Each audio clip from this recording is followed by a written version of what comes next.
It's been kind of an intense couple of weeks, but not a very fruitful couple of weeks. So I've decided to back up and start over, go kind of a different direction, possibly, hopefully. And so the story begins when I was playing the unofficial patch basic for a long time because I didn't think that you could actually finish the game without using it. I didn't know that that was possible. As far as I know, the mythology in the community is that you shouldn't even begin to try that. And the other mythology is that the unofficial patch basic is a bug fix only patch. And I thought that that would be true. And then when I did play the official version 1.2, I was quite shocked to find out that the unofficial patch basic wasn't what I was expecting at all. I was expecting it to be an exact faithful representation of official version 1.2, and that wasn't what I found. But also I have to say that at that point it wasn't like I wasn't horribly shocked. It was definitely different, and I was definitely surprised. But it wasn't like, oh my God, this is so different. This relates to a person's progress and how much they learn and their expertise and their knowledge in a subject. But as I went forward and I worked on my undisciplined cative mod, I wanted to use the unofficial patch basic as the base for that, and I started to do that.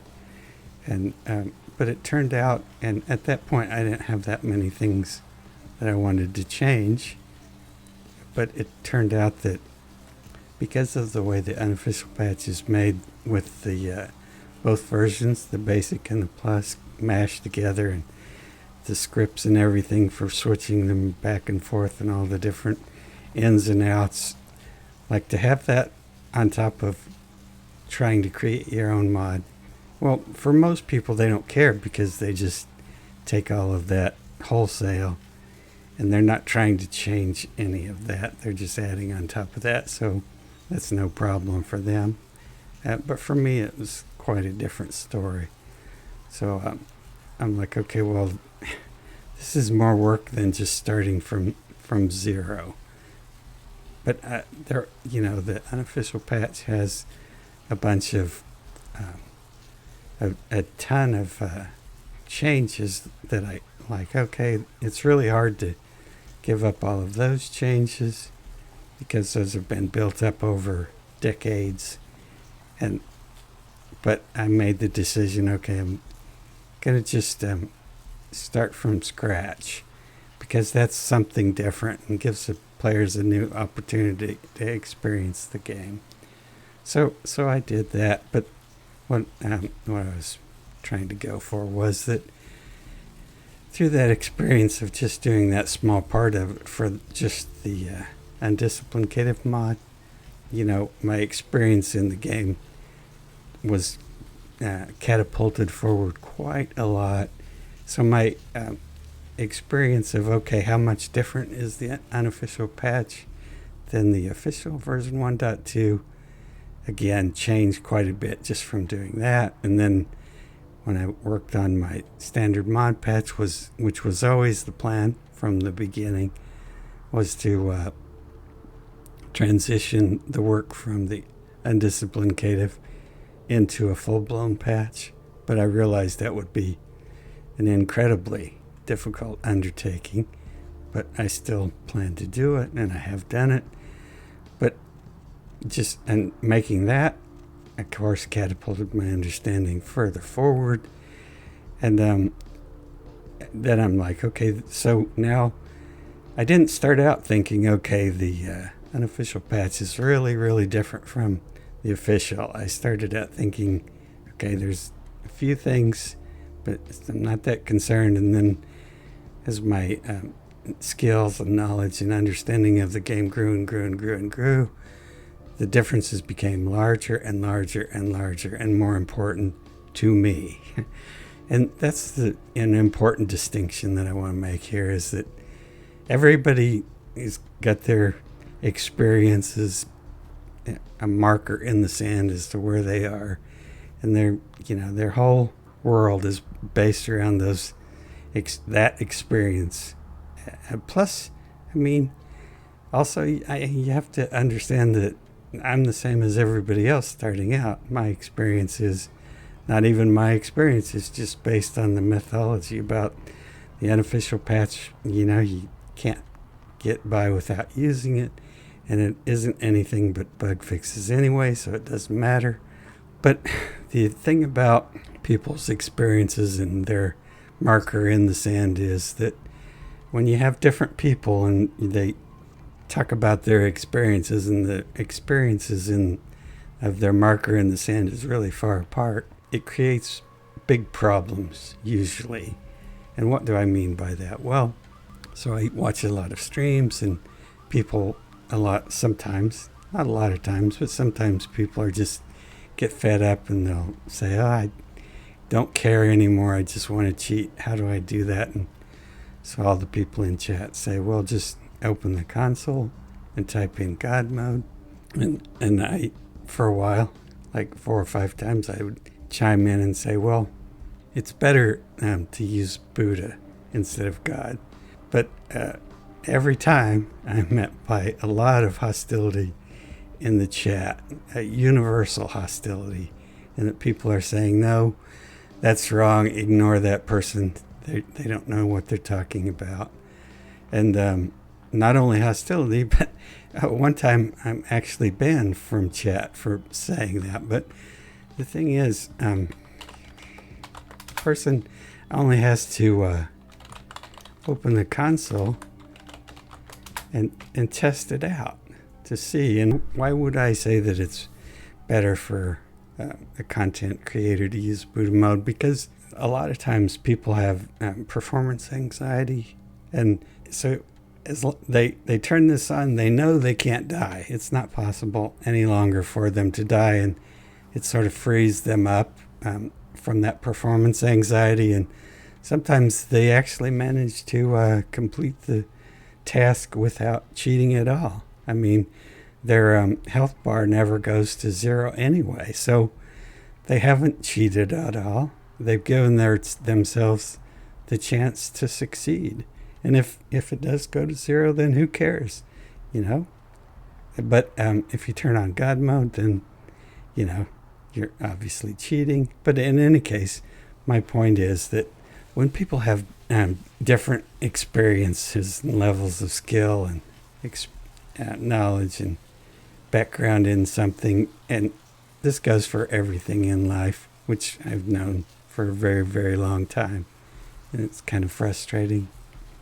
Another example I guess I'll give is that in iRacing, a long time ago, I don't know how long ago, they scanned the number 97, Aston Martin, so it went into the game, and I was never owned the car, and I didn't know anything about it. So a person came into the forum and was commenting on the number 97 car, and saying, well, these are some of the problems with the number 97 car and some of the differences between the iRacing model and the way it works and the way the real car works. And so they met with the same kind of hostility, and a couple of people even said, you are obviously ignorant and you shouldn't make comments unless you learn more about the subject, and so on and so forth, and really hostile. And I didn't know anything about this chat forum post either, but this person, Nicky Thim, I was watching one of his streams, again, a big stream watcher, and he mentioned this post, and so I went and looked it up and saw it. That's how I know about it. But the interesting thing about Nicky Thim that I guess people should know is that he's the person driving this number 97 car. I guess you should see the point there. Anytime you have, I've experienced this myself, I'll make some comment about racing cars, and people will just really be hostile. tell me how ignorant I am about cars, which is completely fine. I'm completely aware of this aspect of it. But I got off topic, which often happens. So what did I want to talk about? Why? What caused this discrepancy in my experience from my expectation that of playing the unofficial patch basic, that I'm expecting it's a bug fix only, and then when I experience the official, I find out that it's not that at all. And then as I go forward, I found out more and more and more. It becomes more and more important to me, the differences. So what is the root cause of that? And the root cause of that is, which is kind of the whole point of this video series, is what's the difference between the standard mod patch, my patch, and the unofficial patch basic. And that is basically it. That my patch is trying to be a bug fix patch, and the unofficial patch is not a bug fix patch. And so people are going to be, well, okay, that sounds wrong. And we have to go back to the root cause of that. And what is the root cause of that? Is, well, you have to understand what is a bug. And so when I say, people are saying, oh, it's a bug fix patch, the unofficial patch is just bug fixes. And so my expectation of that is, okay, I know what a bug fix is. I have a concept of what a bug fix is. And most people, I think, probably have a concept of what a bug fix is. But actually, the unofficial patch doesn't use that definition of a bug fix at all, apparently. And what is my concept of what a bug fix is? Well, for that, I'm going to go to the documentation from Arthmore's unofficial Skyrim Special Edition patch documentation, and because it's actually quite good, and I'll try to leave a link in the description for that. And Arthmore says a bug is defined for our purposes as a defect in a game that can be factually proven to be broken. And my definition is a bug is something that can be evaluated with a positive confidence based on objective in-game evidence as not working as Troika intended. And positive confidence means confidence greater than 50%. And so this group of people, that would be their expectation of what a bug fix patch is.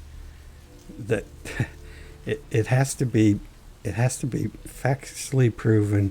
It has to be broken before you're fixing it. If you're changing things for reasons other than you can factually be proven to be broken, you're not doing bug fixes. You're doing just a modification of the game, or whatever you want to call it.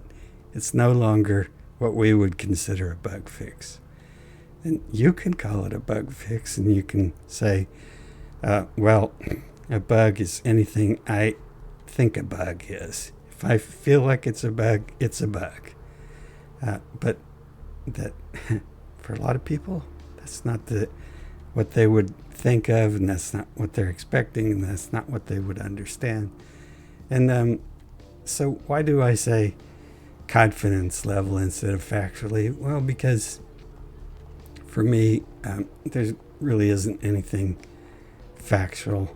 Hardly anything is factual. And that goes back to the whole idea of your flag in the sand of your experiences in life and your ignorance about things and your understanding of things and so on and so forth, and what you've been exposed to. Because Newtonian physics, probably people thought, oh, well, these are facts. Then Einstein came along and they thought, oh, well, these are probably facts, and so on and so forth. There just really isn't anything factual. There's no limit to the depth of either ignorance or how much a person can learn about something. No matter how much you know, everybody's, it's just a matter of not how much you know, it's how much ignorance you have about something more than what you know. And even if you think you know something, well, then if you think you know something, then you're probably in trouble, because there's no limit to what a person can know if they apply themselves to studying of a subject, in my opinion. Why do I say not working as intended instead of broken? Well, again, because I think it's a little more precise in that broken, people say, well, I feel like this is broken, therefore it is broken. And no, like, I don't like the white walls on this car, so I'm changing them because it totally clashes with the car. That's not broken. If the car won't drive because the wheel is missing, that's broken. Changing the tires because they're offensive to you or you don't like them is not broken. Anyway, so where do we go from here? I did grab a few comments that Wesp has made in the sections for these videos, and he says, therefore I was rather annoyed when some NPCs would drop their weapons while others had theirs magically disappear, so I fixed that aspect of the game early on. So clearly he's fixed that in his opinion, but you can see that it's an emotional. It isn't something based on a factual broken part of the game. He's annoyed because he just doesn't like the way it works. That's his own words, annoyed. I was well aware that this might shift the balance a bit, but as long as you don't get ammo, it wasn't critical, which is why the way you portrayed it in the video is kind of misleading. What I did in the video is I showed that, this is a change, and in the original game, you can't get that Glock until if you want to get it off of an NPC, you're not able to get that Glock until you get to Chinatown. But so in the video, I got the Glock as soon as I left the apartment, and then I was able to have Trip sell me ammo for it because of a little exploit that I used. But so forget the exploits. No, screw that. Forget the exploit. And the point I made in response was, whoa, okay, so you can do the same thing with the melee weapons as well, and in that case, the ammo doesn't matter anyway. And in the case of the Glock, all you have to do, if you don't want to do the exploit that I did, which, okay, cool, just don't have to do that, but you only have to wait a few more minutes, and as soon as you hit downtown, you get all the ammo you want anyway without the exploit. So that's quite a change from the difference between waiting till you get to Chinatown or getting without any exploits or any funny business, just having to wait till you get to downtown. That's quite a change. So the other problem with that is, well, there's a lot of problems with that, in that this game is really masterfully put together, in my opinion. Of course, everything's in my opinion, in that it's designed around that concept of limiting those weapons to be that set, the 38 special and the M37 shotgun. And so one of the things is, if you're playing a ranged character, when you do get to downtown, you need the money. It gives you a reason to have money, because if you want to get those weapons, you have to buy them from Larry. And the other thing that gives you, which is the masterfulness of this game, is that the triggering of Larry's quest is based around that concept of people getting to downtown. They find Larry. They're incentivized to buy a weapon from him by that design of the game.